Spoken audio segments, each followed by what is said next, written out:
पहचानूंगा कैसे? उनके पहचानने का कोई चिन्ह है क्या? तो बताया, नारद जी ने उनको कहा कि श्रीवत्सांकम घनश्याम पुरुषम वनमालिनम शंख चक्र गदा पद्म अभिव्यक्त चतुर्भुजम किरीटिनम कुंडलिनम केयूरवलयान्वितम कौस्तुभाभरणग्रीव पीत कौशीय वाससम कांची कला पपर्यस्त लसत कांचन नूपुरम तद्दर्शनीय तमः शांतम मनोनयन वर्धनम। कहते हैं कि वो प्रभु, उसे पहचानना कोई कठिन बात नहीं है। मेरी बातों को ध्यान से सुन लो।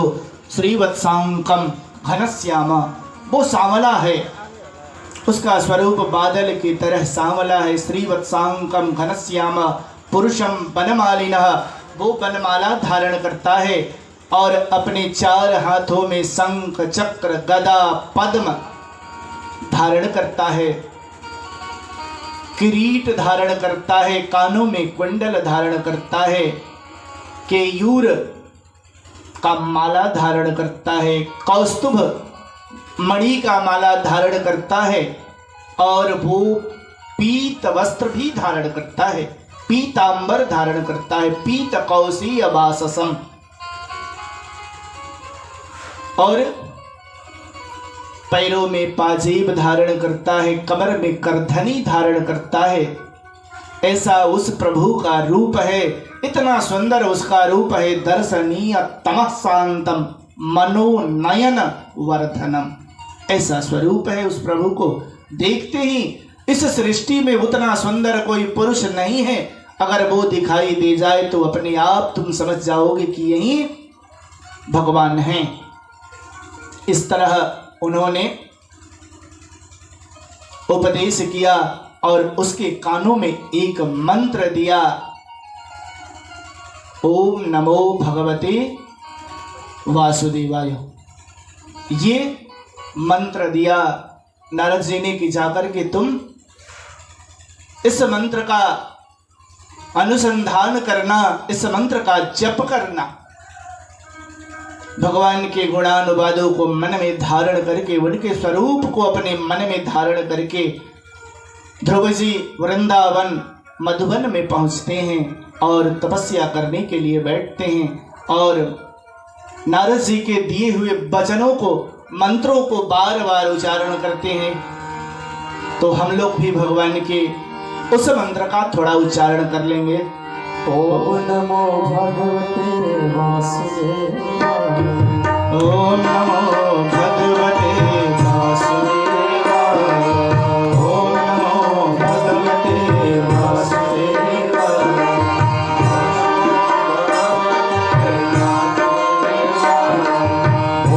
नमो भगवते वासुदेवाय,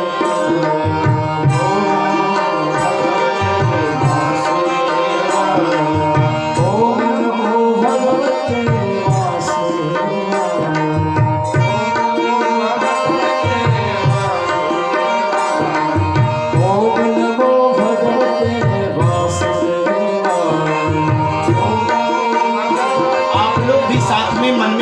मंत्र का उच्चारण करेंगे सब।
बोल वृंदावन बिहारी लाल की।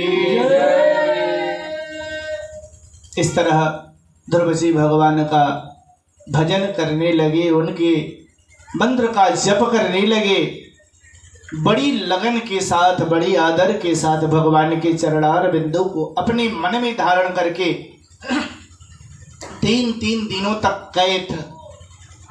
कैथ और बेर खा करके 3 दिन गैप दे करके 3 दिन आज अगर खाना खाते थे बैर और कैथ तो 3 दिन तक पुनः कुछ नहीं खाते थे।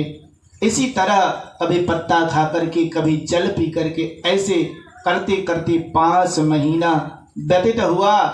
और जैसे ही 6वां महीना प्रारंभ हुआ, भगवान की बड़ी कृपा हुई ध्रुव जी पर और भगवान नारायण प्रकट हुए।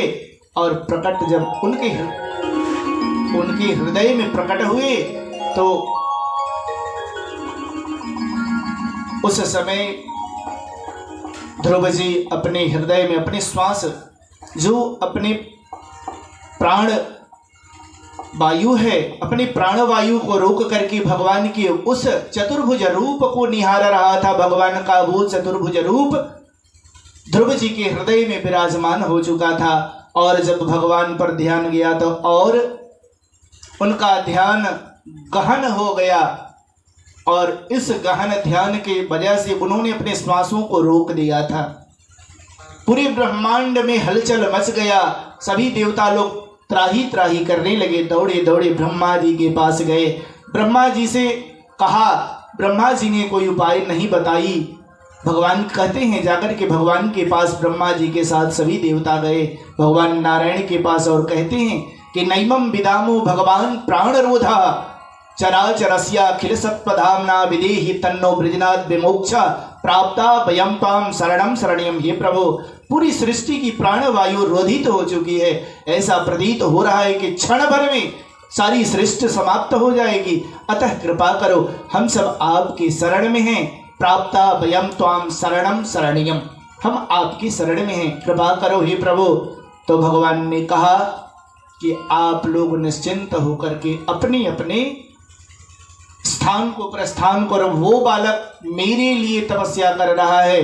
माओ भैष्टम बालम तपसो दुरत्यया त्रिवर्तस्य प्रतियातः स्वधामः यतो हि वह प्राण निरोधयासी दौता नपादी मई संगतात्मा। वो मुझे प्राप्त करना चाहता है और मैं उसे दर्शन देने भी सा रहा हूँ। इस तरह भगवान सभी देवताओं को वहाँ से विदा किए और वहाँ ध्रुव जी के पास आए तो देखा कि ध्रुव जी एकदम भगवान के चरणार बिंदु में अपना नेत्र बंद करके अपनी प्राण वायु रोक करके स्थिर हैं। तो भगवान ने सोचा कि कुछ क्षण ये बालक और अपनी प्राण वायु को रोक देगा तो ये सारी सृष्टि समाप्त हो जाएगी। अतः भगवान ने अपने चतुर्भुज स्वरूप को उनके हृदय से बाहर खींच लिया। जब हृदय से बाहर स्वरूप निकल गया भगवान का तो ध्रुव जी का नेत्र अनायास खुल गया। और जब उसका नेत्र खुला तो वही चतुर्भुज रूप जो अपने हृदय में धारण किए हुए थे, वही चतुर्भुज रूप उनके सम्मुख खड़े हो गए। अब ध्रुव उस समय जब 5 वर्ष की आयु थी और 5 महीना और बढ़ा, 6ठे महीना में भगवान का दर्शन हुआ।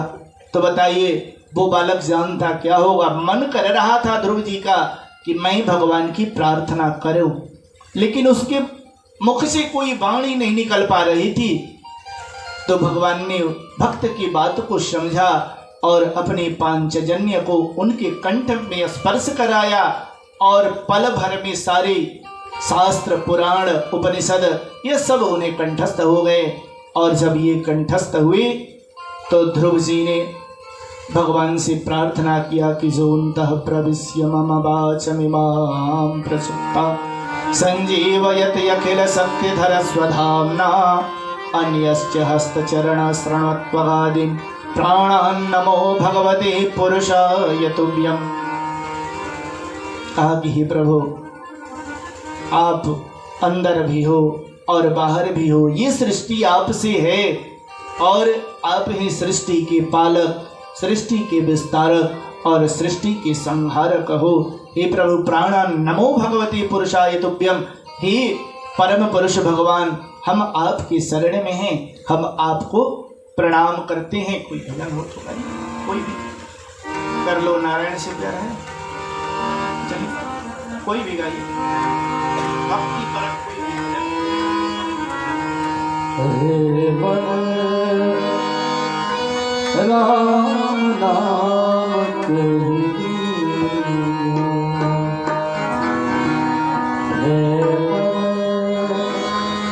राम नाम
रस बहो जाते हैं, कृष्ण नाम रस बहो जाते हैं, कृष्ण नाम रस बहो जाते हैं, कृष्ण नाम रस बहो जाते हैं, कृष्णवंत वैती कृष्णवंत वैती सूरदा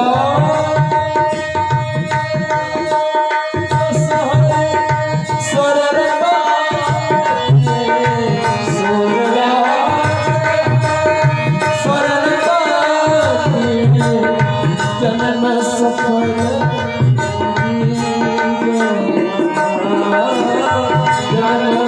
सफल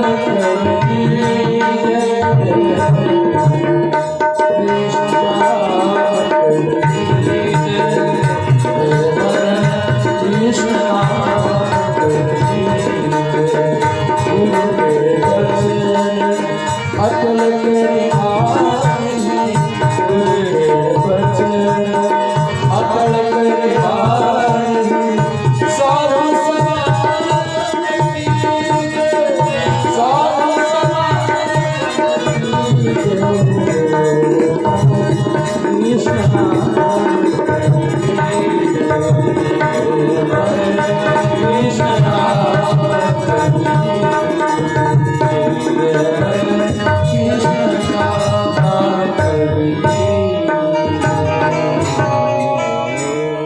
बोल वृंदावन बिहारी लाल की। इस तरह भगवान का भजन किया, प्रार्थना कई श्लोकों में ध्रुव जी ने भगवान की प्रार्थना की। भगवान ने उन्हें आशीर्वाद दिया, कहा कि जाओ 36,000 वर्ष तक तुम धर्म पूर्वक पृथ्वी का पालन करना, और उसके बाद अंत में तुम्हारी माता ने जो तुम्हें बताया था और तुम्हारे मन में भी जो इच्छा है वो स्थान तुम्हें प्राप्त होगा। ऐसा भगवान ने वचन दिया। ध्रुव जी धर्म पूर्वक 36,000 वर्षों तक राज्य किया। उसी क्रम में उत्तम और उसकी मां सुरुचि दोनों समाप्त हो गए। एक बार उत्तम शिकार खेलने के लिए जंगल में गया, तो इसे यही तो भौतिक संपदा है। भौतिक संपदा आज है, कल नहीं रहेगी, लेकिन आध्यात्मिक संपदा जब अर्जन करते हैं तो वो हमेशा के लिए हमारे साथ रहता है। इस लोक में भी उससे सुख उठाते हैं और परलोक में भी जाते हैं तो उससे हम आनंद उठाते हैं। तो जक्षों के साथ उत्तम का युद्ध हुआ। जंगल में शिकार खेलने गया, शिकार को लेकर के दोनों में युद्ध हुआ। जक्षों ने उत्तम का वध कर दिया। ये सुनकर के ध्रुव जी ने जक्षों के साथ युद्ध किया। बहुत जक्षों को जब मार दिया तो उनके पितामह मनु जी आए और उन्हें समझाया कि पुत्र, अगर तुम इसी तरह जक्षों का वध करोगे तो इनके राजा कुबेर हैं और कुबेर धन के राजा हैं, तो तुम्हारी राज्य लक्ष्मी जो है नष्ट हो जाएगी। अतः तुम युद्ध बंद कर दो और कुबेर जी से क्षमा मांग लो। ऐसा जब मनु महाराज ने ध्रुव जी को समझाया तो ध्रुव जी ने कुबेर जी से क्षमा प्रार्थना की। और इसके बाद जब क्षमा प्रार्थना की तो उनके आचरण से बड़ी प्रसन्न हुए कुबेर जी, और उन्होंने उन्हें आशीर्वाद दिया। देखिए, ठाकुर जी जब प्राप्त हो जाते हैं तो और किसी से कुछ मांगने की आवश्यकता नहीं होती है, वो अपने आप मिल जाया करता है। जैसे कुबेर जी ने दिया, कहा कि मैं तुम्हें वचन देता हूँ कि तुम्हारी कभी भी किसी भी वंश में धन की कमी नहीं होगी, तुम्हारी राज्य लक्ष्मी हमेशा सुरक्षित रहेगी, ऐसा वचन दिया। इसके बाद बहुत समय तक जब उत्तम लौट करके नहीं आया, ये बात सुरुचि नहीं जानती थी, नहीं लौट करके आया तो उसे ढूंढने के लिए जंगल में निकली। ध्रुव जी से कहा नहीं गया कि मैं क्या बताऊं कि इसका पुत्र मारा जा चुका है। उन्होंने समझाया कि माता तुम घर में रहो, मैं जाकर के उत्तम को ढूंढता हूँ, लेकिन वो मानी नहीं। काल का समय हो गया था, जाने का समय था सुरुचि का। जंगल में जैसे ही प्रवेश किया, बड़ी जोरों की आंधी आई और पेड़ से पेड़ टकरा करके जंगल में आग लग गई और उस आग में सुरुचि जल करके भस्म हो गई। इस तरह इन दोनों का गोविंदाय नमो नमः हो गया। इसके बाद इनके वंश आगे चले। 36,000 वर्ष के बाद ध्रुव लोक में निवास किया ध्रुव जी ने भगवान के आशीर्वाद से, और इनके वंश में एक अंग नामक इनके पुत्र हुए। अंग बड़ी धार्मिक राजा थे। बहुत समय तक अंग ने धर्मपूर्वक पृथ्वी का शासन किया। और अंग का पुत्र हुआ बेन, और बेन बड़ा दुष्ट था। अंग धार्मिक थे और बेन दुष्ट था। वो प्रजा को प्रताड़ित करने लगा, ऋषियों को मारने लगा, गोवध करने लगा।